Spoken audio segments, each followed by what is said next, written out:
Do you like the feeling of your own desire? That's a good sign. If your desire feels good to you, it means you're not killing it with doubt.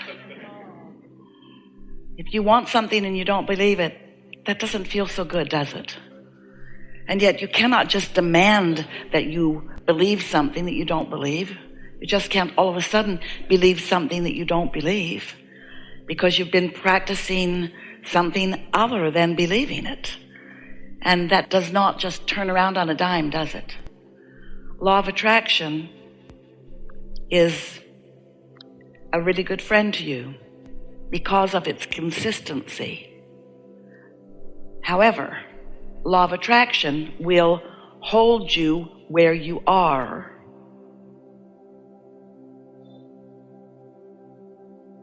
We've enjoyed this interaction immensely. So there's no hope.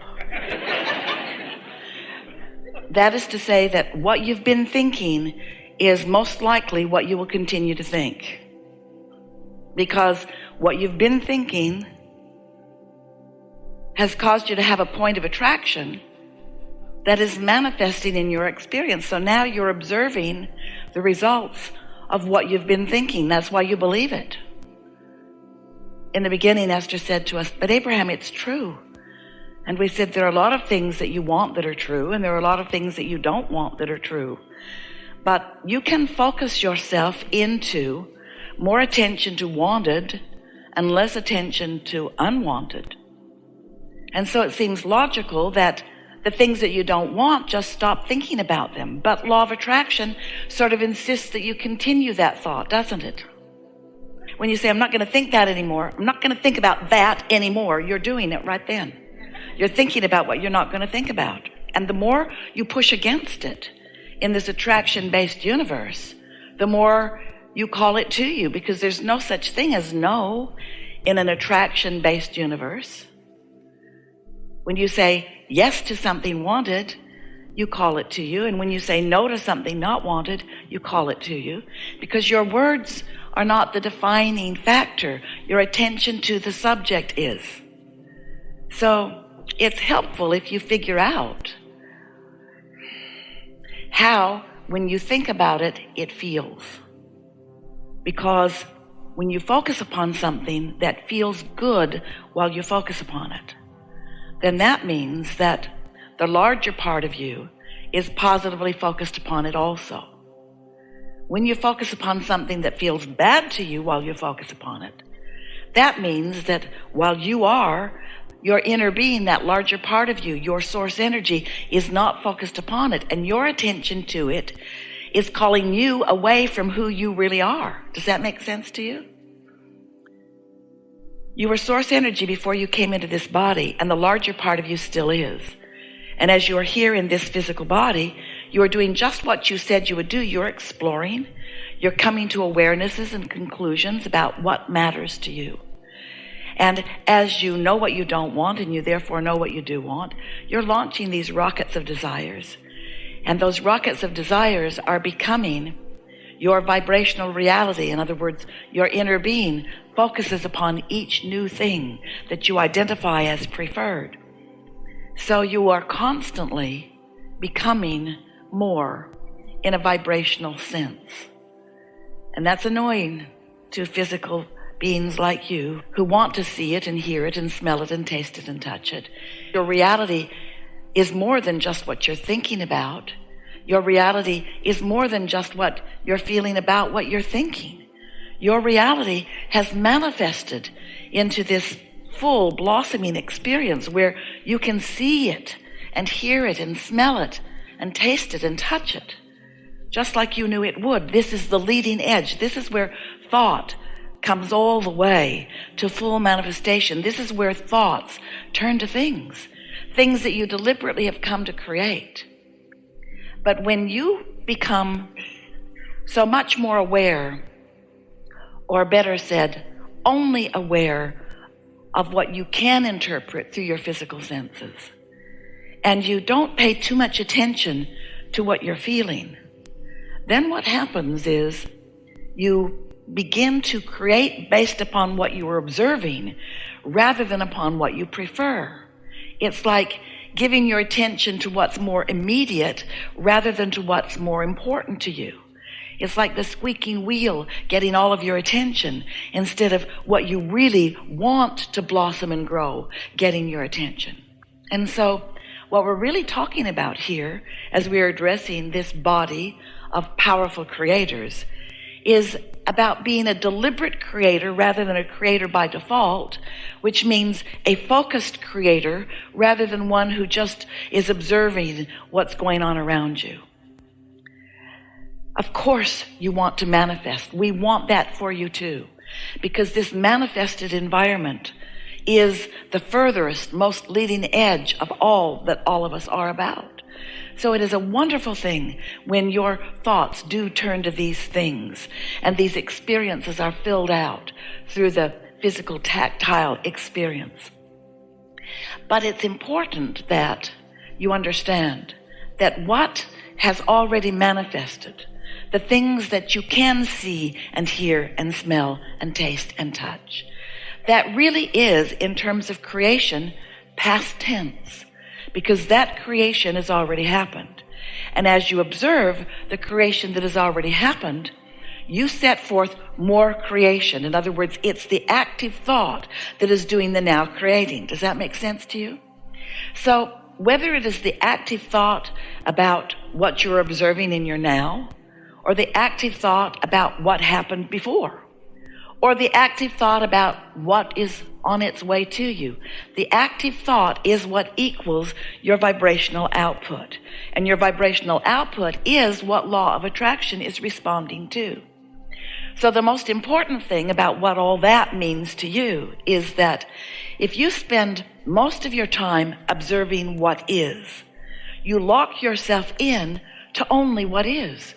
You don't make vibrational room for what's still coming. If you're noticing that you don't have enough money, and that's an easy thing if you don't have enough money to continue to notice, because your money ties into so many aspects of your life, doesn't it? So if you're observing what is relative to your financial footing, it doesn't change very much.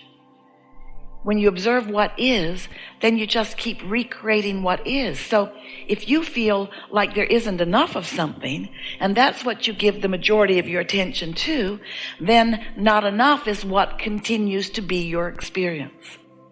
So you want to say, well, that sort of makes sense when I hear it, but what would I do about it?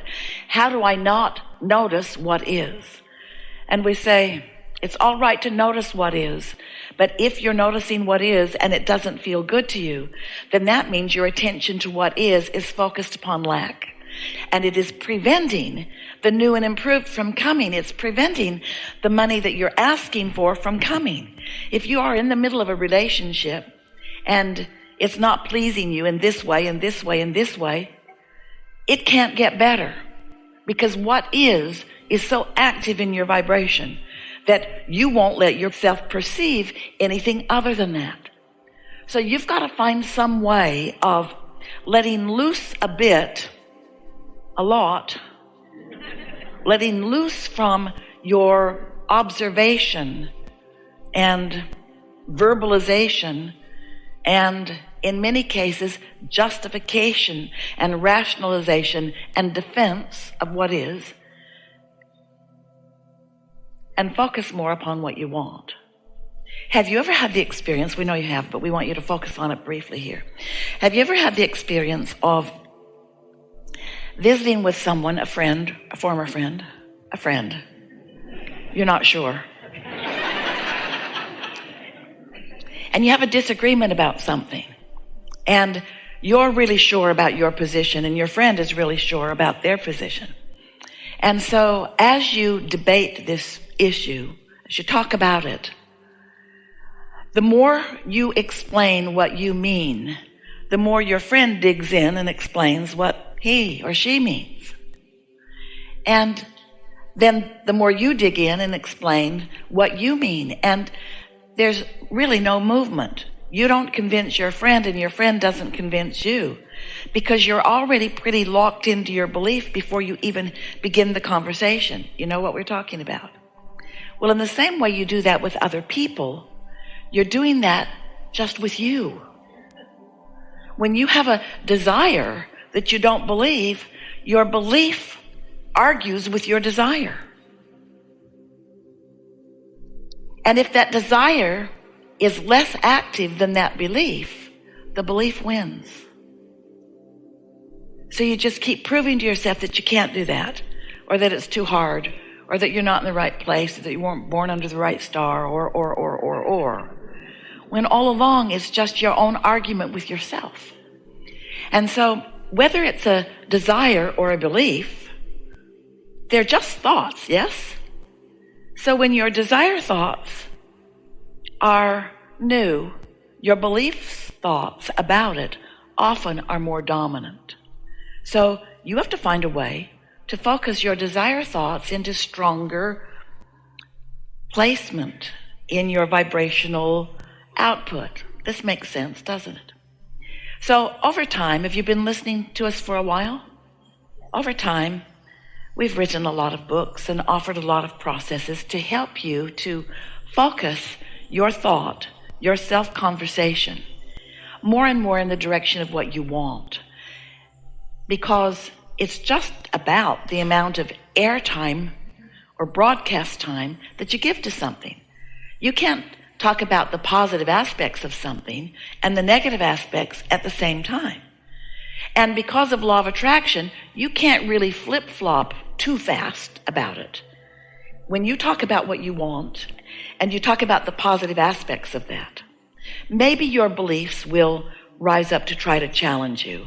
But in time, if you give more of your broadcasting time to the positive aspects of something, in time, that will become your dominant point of attraction. It just is. It's interesting, haven't you noticed, that you'll get off on a toot, a sort of negative conversation with yourself about something, and it grows, doesn't it? And pretty soon, you have an impulse to call someone else and talk to them about it. And you know who to call, don't you? You know who to call. You could call someone who won't go there with you, but they're not even on your radar right now. You're going to call the person who will agree with your grudge. And before you know it, you've got something really strong going, a lot of momentum. That's what law of attraction does with thoughts. Law of attraction brings momentum to a thought, and the more momentum that comes, then the more other things that follow. Once you begin thinking about something and momentum ensues, and it doesn't take very long, only about 68 seconds to really get something going, then what happens is you begin getting stronger impulses than just words. You get impulses to go places or to do things. And it works whether you're talking about wanted or unwanted. In other words, it doesn't matter which direction you're focused. Law of attraction is an equal opportunity provider. Law of attraction will bring you more of whatever you're giving your attention to. You get what you think about whether you want it or not. So when we say you get what you think about whether you want it or not, and then we say, and if you're thinking thoughts that are negative, it's not likely that law of attraction will let you give them up, then you might be feeling a little discouraged about now. But we want you not to be discouraged, because there are many ways, one in particular that we want to talk about right now, that will help you to dilute your negative attraction and increase your positive attraction. And that is by quieting your mind and therefore stopping the momentum.